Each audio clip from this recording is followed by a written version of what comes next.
Voilà nino sala. Zonga nano. Oh ma sono mesilika te. Oui ba mo msusugo. Ouais. Tu vois la lème sur précipité ka ko bala va. Ba mo msu lème sur 50 ya ko bala. Ko pesa nga bizu neti. Accident mo bokena. Pourquoi? Hein? C'est du jour ma so déjà il faut na kindi. Bon on a le va. Moni ba mo msusu. Hein? Voilà jonayo.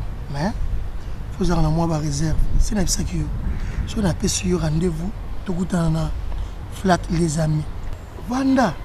Hein? Kuna la flat sur la baby biso. Moment tu on a robenga yo, si on a besoin que nous zéro kuna vanda. Atati 3h 4h du temps. Il y a aucun problème. Il y a robenga benganga wana ko piper c'est pas bon. Et ba maman mususu chéri. Hein? Na zo le bana yo ti. Ba maman mususu téléphone ngeti kalaka. Mona madame ayambi. L'explique ki OK, ngai nde mona robenga yo. Yo ko benga pampa mate. So madame ayambi. Osu mo tire yo crédit sur ba problème il y a pam. Daddy s'il te plaît. Endo laksani. Donc ngaso on a besoin na yo na benga te. Dans ce cas, il faut respecter un rendez-vous. Oui. Parce que dernièrement, au Vandisinga quelque part, na zelayo o yete. Na bengate. Non daddy. On s'en va sandeni. Et darling azali eh. Tala tayo peut-être darling de na saboy. Moi ça tonda. Eh? O kakulanga na ni daddy. Te on fait ça le quoi statina nini? Non chérie, écoute. Non daddy. Na lobby boy. Na peki si ko benga raté mais ngande fo na benga kayo. Tu sais bien que naza mobali ya libala.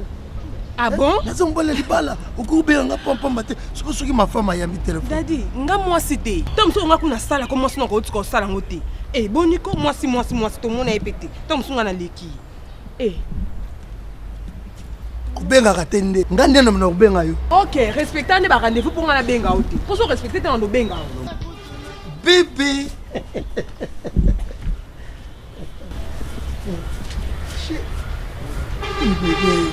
Chérie, n'a le bien. Oh. Écoutez, aujourd'hui, tu as raison, bébé. Vous avez raison, il y a tout ça là. On a expliqué place na outil pourquoi on a oumé. Au sélecate bébé viens. Daddy, non chérie. Osons faire distraction. Donc distraction est un darling. Tu yebisanga, l'autre personne a raison. Tu as raison, je ah, Daddy Boniko. Écoutez. Donc il y a un personne na benga kayo. Oh, et puis quand on sait n'importe quoi, toi Ernie. Ernie no fantinga awa. Te yebisanga toi Ernie. Tu as raison bébé. Hein? Non. Te Daddy, yebisanga zani. Non, j'ai. Faut tant olinga nga, mutatinda ki ote ba obligé ki ote. Yo mo mona ngo luningo sepe nanga. So sepe nanga soute yebisanga. C'est tout. Non bébé, écoutez.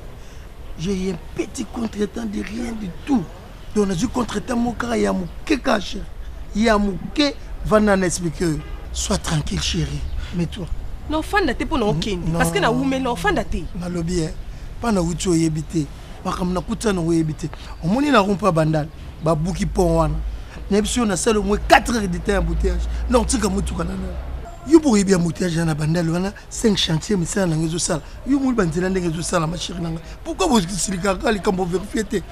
D'après quand si na kotindo pena wo yoro vana noa ah na ki osala na ba makambo soki nini na tamboli na tika est-ce qu'il na ko sala façon on doit vivre en tout cas na on sepela on ata mukete na zo sepela te so changer te ngana to tika yo kanate oyoki so changer te yeba ngo ça homme marié so zo continuer ka boy na se permettre ko tina ndako no ko luko kuna non oui wana o dépasser ba mona non se permettre ko tipa na yo moi sinon yeba nga comme ça to yebana ne ba personne à l'andine téléphone coûte naza boya ah ozo makolono ya eloko libilo luka kana eloko ngo sala c'est quoi ça na été mais c'est que non yena yé d'écouter le baba contre temps embouteillage il veut dire que 5 chantiers tout ça la sala c'est quoi faut ça la maîtrise ba moment mususu yo ka songa la linga côté lelo yo rola ta bloc to oh Mylène à côté ka Mylène Bouens n'est que négocier avec Mylène Bouens là il va monter cher boy oh faut mutaza non faut ta rapport.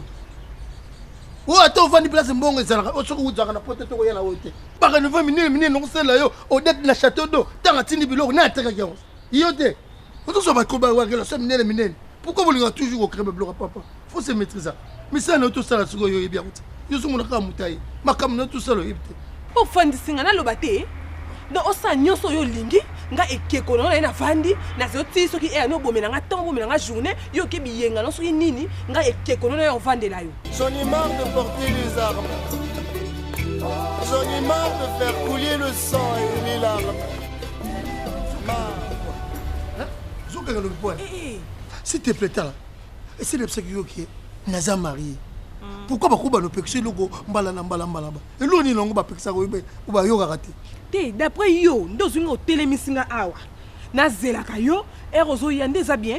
So mo limite que na benga kayo na déranger na téléphone comme nous sommes benga na déranger yo. Mais respecta er na yo. Ce qu'on bénéficie na yezani na yo obera ngai. Ozamu o bolingo nanga. Na sala pena besoin ko mona yo et ça te ka o sala ba jour absence bani non. Oyoki non. Kwani? Tu crées des problèmes à la maison, ils ont créé des problèmes. Dernièrement, tu as bien gawa. Mais que femme, tu as un téléphone. Il est grand. Le téléphone est 4. Et puis, chargez mon téléphone qui. Mais vérifiez qui. Il a créé des problèmes. Mais disposez de temps na yo, Dadi. Disposez de temps. Parce que nous avons besoin de mon akayo. Nous avons besoin de bersenga. C'est ça. Oh, misinga awa. Na comment qu'il y a banda kala? Yo na no misanga te. Oh.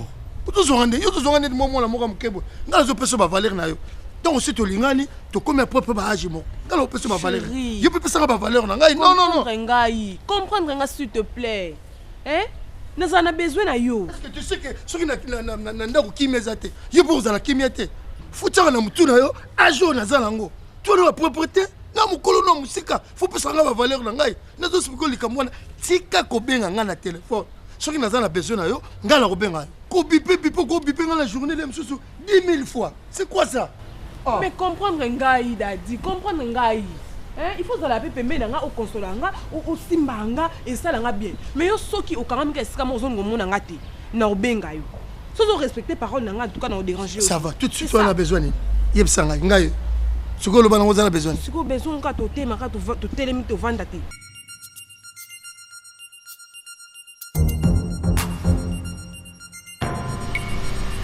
Ya Darling, petite sœur propre. Tout dans tout ça va surprise quand vous benga papa. Bon. Bien. Et quand les bébés bois qui singa il est là quand moi peine là. S'il vous plaît, na zo quitter. Ko me la te na za musique na OK.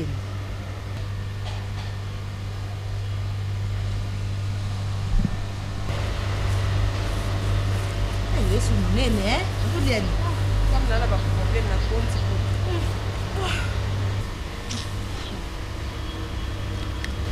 Bien que nous avons vraiment un problème. Nous avons vivre à l'aise. Moment où on a peut-être besoin de tendresse et pas naïe. À mon avis, donc nous avons un téléphone parce que apeki sanga, aboya, à respecter le rendez-vous n'a raté. Raison car ni nga na marié, donc nous avons cocaté. Nous avons comme suka. Na comme kuna idée que na déplacer ta mboka na bima banda mboka la qui se défouler pour na bossa na ye même matal banda mboka na ko se défouler parce que boy nazo kokate ta kande na konzi yo na benga ki peut-être na éviter so ko na éviter na expliquer ata Darling Pinza mbala on marié hein en plus ça peut se faire condition yo benga raete kaka ya benga yo Darling.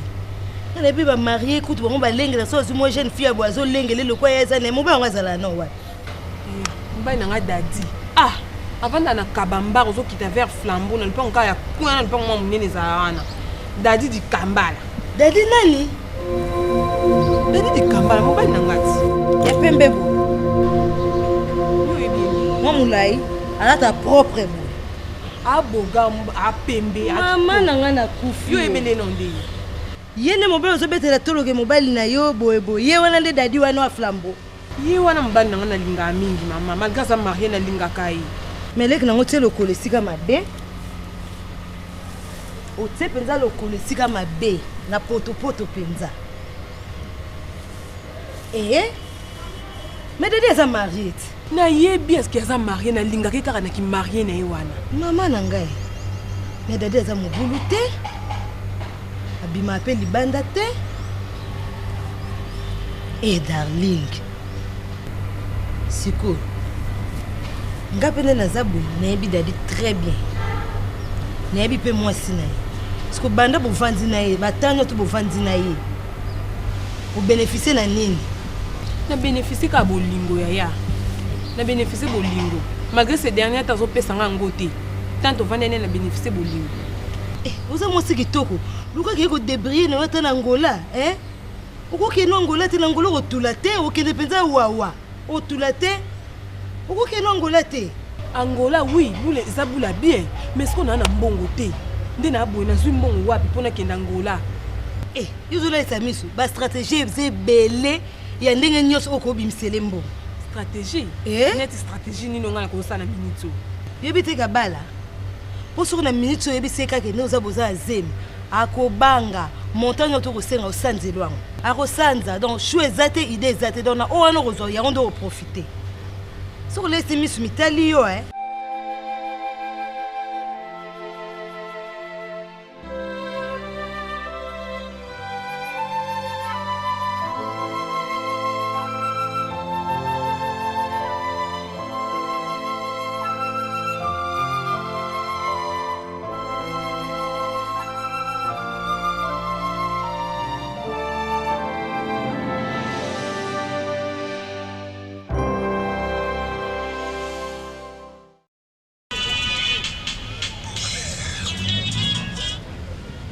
Allô, Darlene. Au pexé na benga kayo. Mais son a bengi yo. Et ça pour la vraiment urgent. Hein?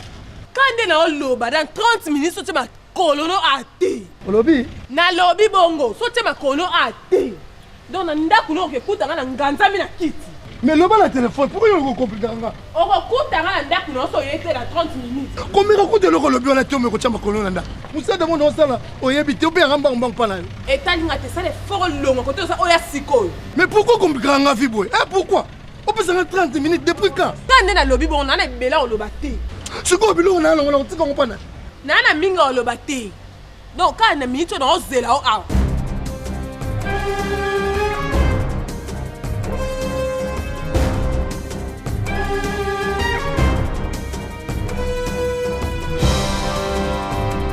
Mais comportement ma bébé on poigne.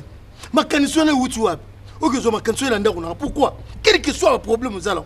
Non, résoudre sans problème. Au côté de ma connaît pas la ngate. Pour quelle raison? Au moins de n'abou, n'a ne bela au lobate. N'a libre au gangate. Pour eux un tout nanga, yo évité. Dès to vanga na obo, so mona na mbal msusu. Le baka que le baka. Ok. Ce qui veut dire que ngana bana to continuer na tika la ko ba mbal msusu te à part yo. Donc comme un poème. Donc le baka ngala nanda ko sema. Nga Darlene tinde na za boy. Ok. Donc na minute oyo ezali kambo ese kwei. Il faut oluka na solution. Donc nde na za boy. Na zemi.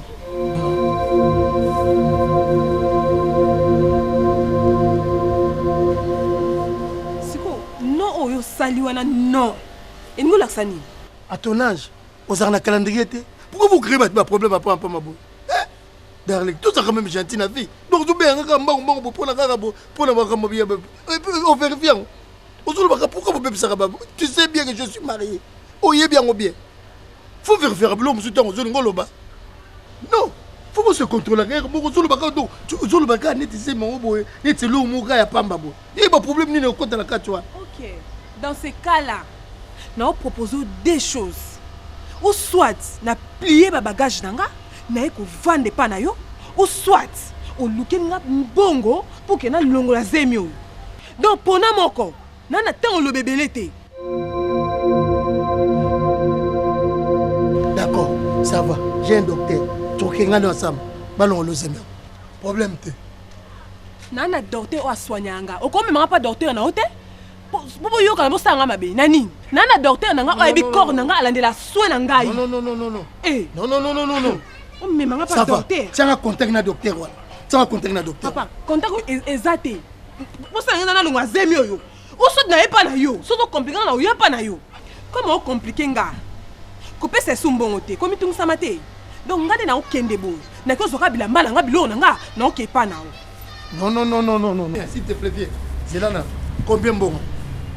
Bah c'est $500. yango zemero ya sans abou oyebi te kutu ya sanda mokende komplika makasike ya monene oyebi yango te en attendant zwana au $200 et puis demain tu passes au bureau prends $200 puis demain tu passes bon prends tous les 300 ekoka te je dis bien passer demain au bureau j'ajoute ok lobi na oleka bureau baksambo parce que kovanda tamolai te mpo ekola s'il te plaît kobenga te nga mona kozwa basolution ok ça va lobi mama mission réussie esimbi yaya nayebisaki ete oyebi kitinga na okosa ye nga mona olenga yaya noloba nzambe na nga nde moso akoka koreve awa yuma na niveau moko yaya ondima te donc abimisi mpena ko pia atangi oyo etikali yaka lobi na biro mama lobi mpe na biro ngai na inde na matambe na biro ne wo ozwa te mpo na nini mama wana eza ya motoki na ngai ye motoki na yo énergie nyonso ngai na bimisi ya okendaki pamba te